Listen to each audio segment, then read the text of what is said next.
네, RPM 104쪽에 631번 풀이 해보겠습니다. 정규분포 요놈을 따르는 모집단에서 크기가 36인 표본을 이미 추출했다. 자, 그러면은 그때 표본 평균도 역시 정규분포를 따르는데, 자, 요렇게 모집단이 이러한 정규분포를 따른다면 표본 평균이 따르는 정규분포는요, 평균은 똑같고, 자, 분산을 n으로 나눈 값이죠. 그러니까 36분의 12의 제곱 요런 분산을 가질 텐데, 자, 이것이 이제 x바 표본 평균이 따르는 정규분포인데, 이걸 조금 이제 편하게 쓰면 36이라는 게 6의 제곱이니까 그럼 요거는 2의 제곱이 되겠죠. 그래서 요렇게 2의 제곱이라고 써주면 편하겠네요. 자, 이런 정규분포를 이용해 가지고 표본 평균 x바의 제곱의 평균과 표준 편차를 구해라 라고 했습니다. 자, 표본 평균에 대한 평균, 요것이 지금 30인 것이 보이고요. 그 다음에 표본 평균의 분산, 요것은 4인 것이 보이고요. 그리고 표본 평균의 표준 편차, 요것은 이렇게, 자, 당연히 요거에다가 루트를 씌운 거니까 2가 되겠죠.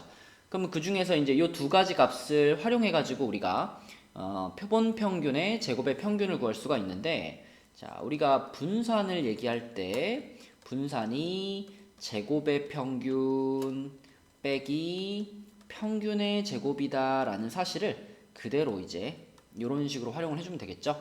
그러면 얘가 4가 되겠고, 자, 요것이 이제 우리가 찾고 싶은 것이고요. 그 다음에 요거는 30의 제곱이니까 900이 되겠네요. 그래서 900만 넘어가주면 우리가 찾고자 하는 요 값이 904구나 라는 것을 찾을 수가 있겠습니다. 그래서 앞에 거는 904고요. 뭐 표본 평균의 표준 편차, 네, 요것은 2라는 것을 이미 알고 있기 때문에 이렇게 둘이 더해가지고 답은 906이 되겠습니다. 네, 632번 문제입니다. 자, 이 문제는 이제 확률 분포표가 하나 나와 있는데 이게 x에 대한 확률 분포죠. 그럼 우리는 얘를 이용해서 x의 평균과 x의 분산을 구해줄 수가 있겠고, 그걸 활용해서 자, 크기가 2인 표본을 이미 추출했다 그랬으니까 n 값이 2일 때에 x바의 평균과 x바의 분산을 구해주시면 되겠습니다. 자, 그럼 x의 평균은 항상 이렇게 구하는 거죠. 이렇게 곱하고 곱해서 더하는 거니까 2분의 1이 나오겠네요. 그 다음에 분산은 제곱의 평균 빼기 평균의 제곱이니까 위에 줄에다가 x제곱 한 번씩 써주시고, 그럼 제곱의 평균은 또 이렇게 곱하는 거죠. 이런 식으로 곱해가지고 더하시면 이게 얼마냐면 8분의 1이 두 개니까 4분의 1에다가 1 더해서 4분의 5가 되겠죠. 그거에서 자, 평균의 제곱, 요 놈의 제곱인 4분의 1을 빼준다. 그러면 요거는 1이 되겠네요. 이것이 x의 평균과 x의 분산입니다. 자, 그렇다면 x바의 평균은 모평균과 똑같으니까 2분의 1일 거고요. 그 다음에 x바의 분산은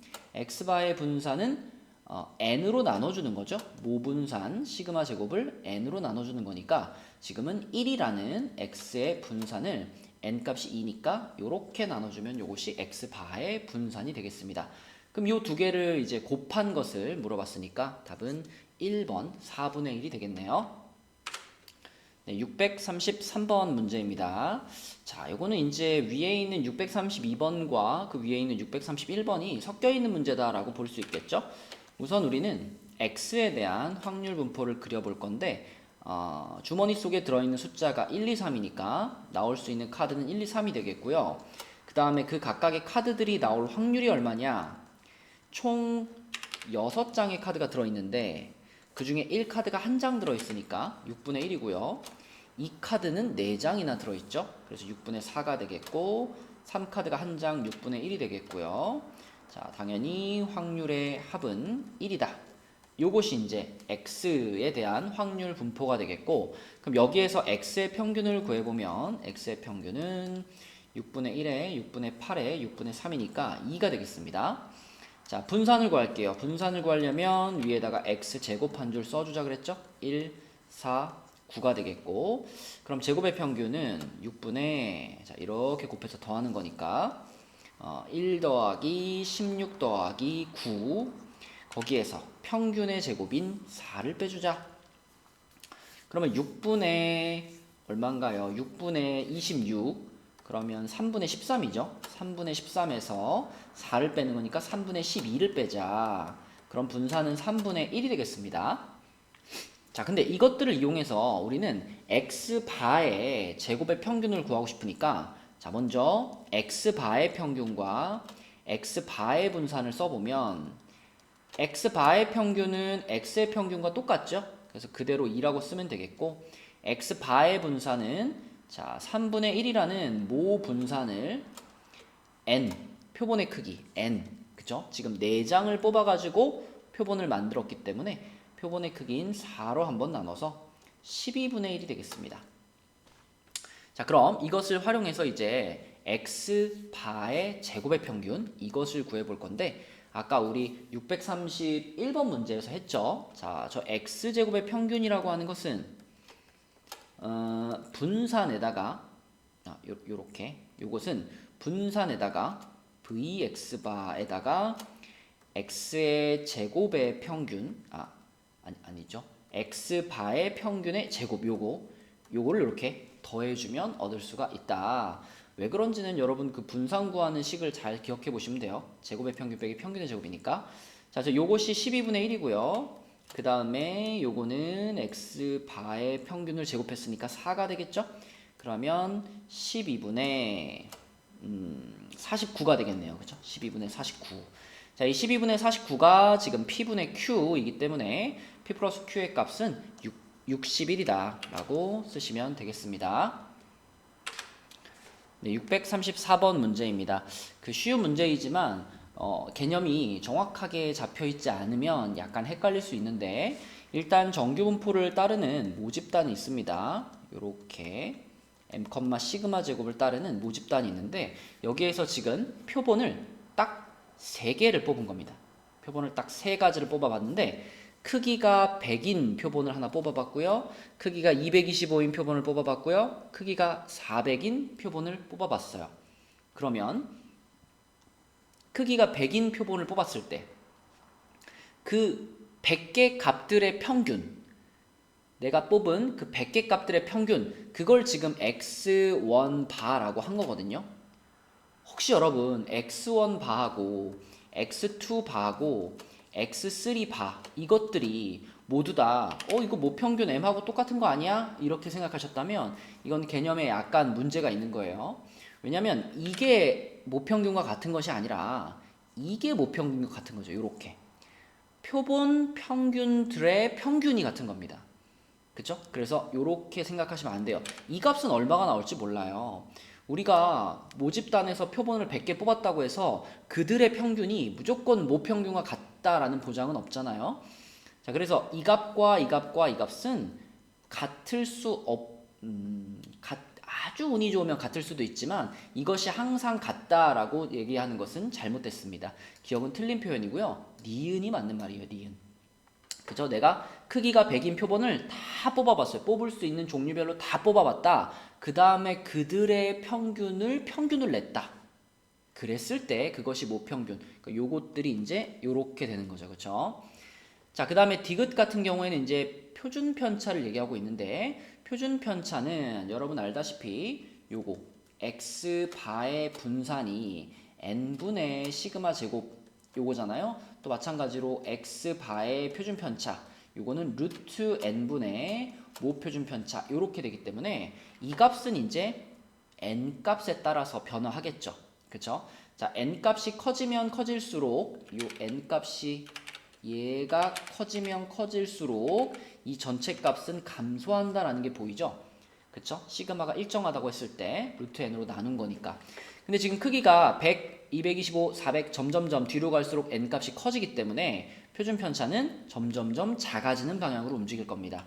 따라서 디귿도 맞는 말이 되겠고, 그래서 니은과 디귿이 답이다 라고 볼 수 있겠습니다. 그래서 표본 평균이랑 표본 평균의 평균, 이것을 혼동하시면 안 돼요. 그래서 x바라고 써 있는 것과 이 x바라고 써 있는 것을 정확하게 구분해서 생각할 수 있어야 맞출 수 있는 문제입니다. 자, 635번 문제예요. 어떤 월 식료품 구입비를 조사를 해봤는데 이것이 이제 45,8제곱인 이런 정규분포를 따른대요. 만원 단위는 생략하고 쓰겠습니다. 자, 그런데 이 지역의 1인 가구 중에서 임의로 추출한 16가구, 자, 내가 임의로 추출했는데 16가구를 추출했으니까 이것은 n값이 16인 거죠. 표본의 크기가 16인 겁니다.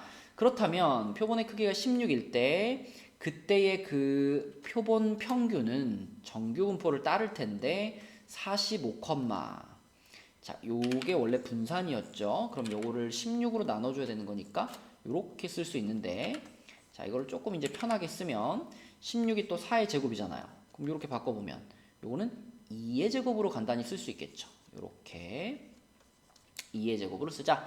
그럼 이러한 정규분포를 따르는 x바에 대해서 그 표본 평균이 44만 원 이상, 그러면 p x바가 44 이상 47 이하일 확률, 이것을 물어봤고요. 정규분포에서의 확률이니까 당연히 표준화를 시켜야 되겠고, 표준화 시켜보면 44는 자, 여기에서 지금 표준화가 이루어지는 거니까 마이너스 0.5가 될 거고요.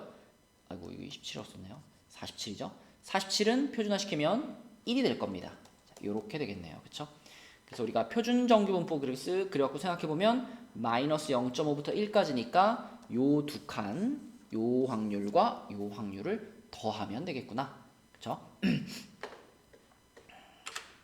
아직도 이게 왜 더하는 거지? 이러면 안 되지만 혹시 그런 친구들이 있을까봐. 자, 표준 정규분포 이렇게 그려놓고서 마이너스 0.5면 0보다 살짝 왼쪽에 여기에 마이너스 0.5가 있을 거고, 1이면 오른쪽으로 이 정도의 1이 있겠죠? 그럼 문제에서 원하는 넓이는 요만큼의 넓이를 구하라는 거고요. 요만큼의 넓이는 지금 보시다시피 요쪽 부분하고 그 다음에 0부터 1까지 요쪽 부분, 이 두 부분을 합쳤다라는 것을 알 수 있고, 저 파란 빗금친 부분의 넓이가 바로 0.1915고요. 초록 빗금친 부분의 넓이가 0.3413이죠. 그래서 이 둘을 합친 넓이가 답이 되겠죠. 대략 보면 5328이 맞겠네요. 그쵸? 답은 2번이 되겠습니다. 네, 636번 문제입니다. 자, 이번에도 정규분포가 나왔는데 40분, 9분 이렇게 생긴 정규분포가 나왔어요. 근데 여기에서 이제 이미 추출한 36명. 자, 그러면 이 36명이 바로 이제 n 값이 되겠죠. 표본의 크기. 자, 그렇다면 그때 표본 평균은 얼마를 따를 거냐? 평균은 똑같고 분산 9의 제곱을 방금 찾은 36이라는 표본의 크기로 나눠 주셔야 되는데, 그러면 x바가 따르는 정규분포가 나올 텐데, 자, 이것도 좀 간단히 하면 36이 6제곱이죠. 그러면 6분의 9, 2분의 3, 1.5의 제곱으로 쓸 수 있겠네요. 여기를 요렇게. 자, 그럼 이 정규분포를 이용해서 뭘 찾으라고 했냐면 37 이상 x바가 43 이하일 확률을 구해라 라고 했고요. 이거 역시 표준화 시켜보면 가운데 z로 바꿔주고 37을 표준화시킨 값은 얘를 가지고 표준화시키면 마이너스 2가 될 거고, 43은 플러스 2가 되겠습니다. 이렇게. 자, 그렇다면 표에서 0.477이라는 확률을 찾아서 양쪽으로 있죠. 0을 기준으로 양쪽으로 있으니까 0.4772에다가 곱하기 2 한 값이 답이 되겠습니다. 그래서 0.9554 맞나요? 9544 이렇게 답은 0.9544가 되겠네요.